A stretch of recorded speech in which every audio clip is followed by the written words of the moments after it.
ಮರಗಿಡದ ತಲೆಯ ಒರೆಸಿ ಹಿಮ ಬಿದ್ದ ನೆಲವ ಗುಡಿಸಿ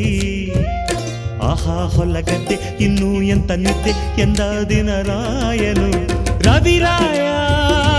ನಿನ್ನ ಮನೆ ಕಾಯ ಬಿಡುವೆಂದೋ ನಿನಗೆ ಮಹಾರಾಯ ಧಗ ಧಗ ಉರಿಯುವೆ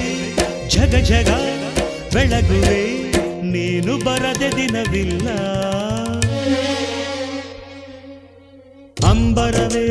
ಅಂಬರವೇರಿ ಸೂರ್ಯನು ಬಂದಾನು ಥಳ ಥಳ ಥಳ ಜಗ ಥಳ ಥಳ